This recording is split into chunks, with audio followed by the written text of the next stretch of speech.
Developing emotional resilience. What is the meaning of resilience? Being resilient. Being pugnacious. It's like the tide it's the wave in the sea. It comes, it goes, it ebbs, it flows. But you don't give up. That is resilience. Personal development in all respects, in a holistic sense. So we have covered things like, yoga, relaxation. We have got some very simple couplets in Urdu also in the book, and of course translated it into free English. We have a Sanskrit quotation also in chapter 6 about doing one's duty, because we have no control over the results. We can only do our duty, so we can put in the effort. Overcoming the fear of failure. Now that is one of the biggest things. Just today I was seeing in Times of India, there was a report on reasons for suicides. And one of the important reasons for suicides is students who cannot clear exams.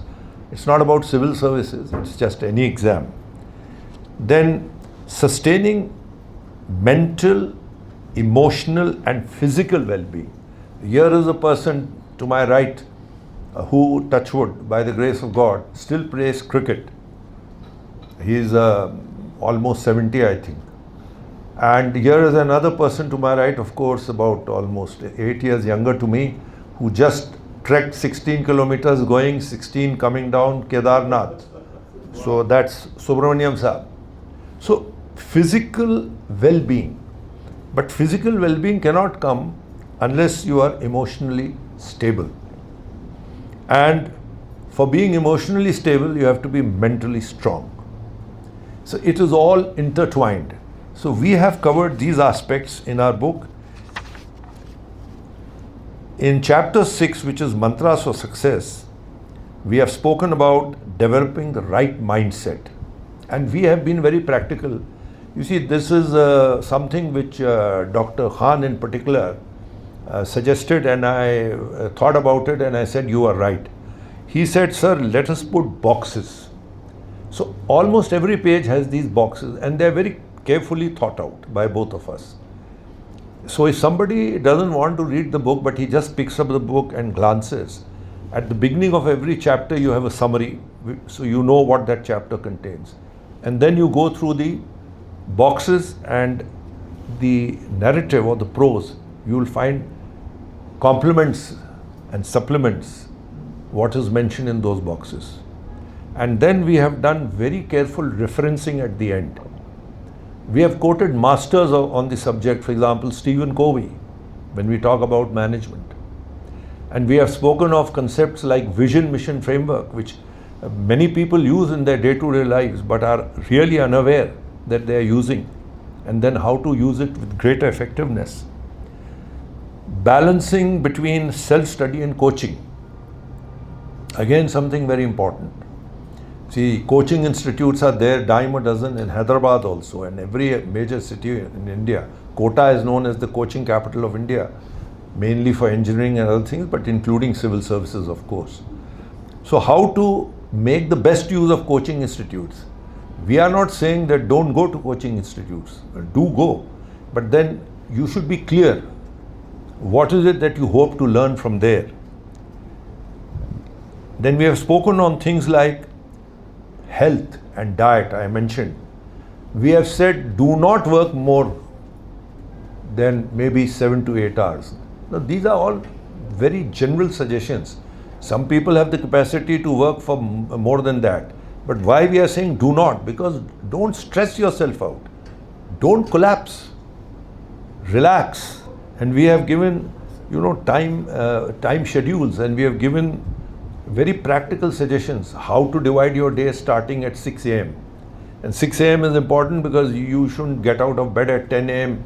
in the morning saying, last night I studied till 3 a.m.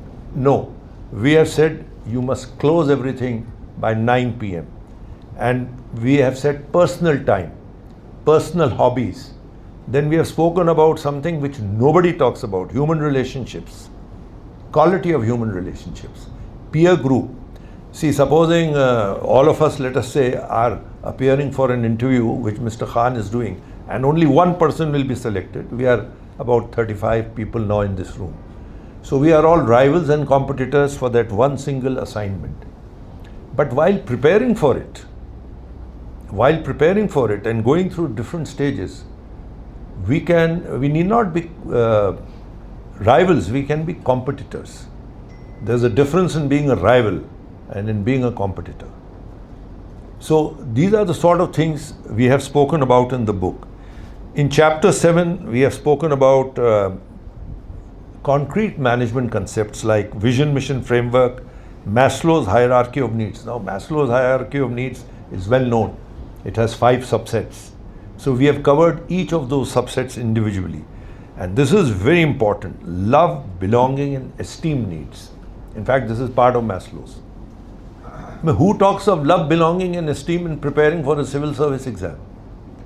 And we have mentioned clearly why we suggest so. Please note, any book which you read, it's only a sort of roadmap.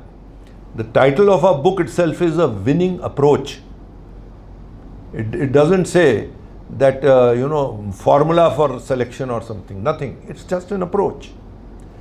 We want you to exercise your mental capabilities along with emotional and, in a holistic framework. Then we have spoken about things like SWOT analysis, which everybody knows, strengths and weaknesses. Unity of direction, which is again, you see, this is all jargon basically. The important thing is you have to do your own self-discovery. And we have suggested ways how to do it. So I think and I'm always very conscious of my time. So I've spoken for 12 minutes. I'll ask Shablu to supplement from chapter 1 to chapter 5, which are, his areas of greater strength. Not that I don't have the strength, but he has, by God's grace, greater strength. So Shablu, will you kindly take over? Thank you.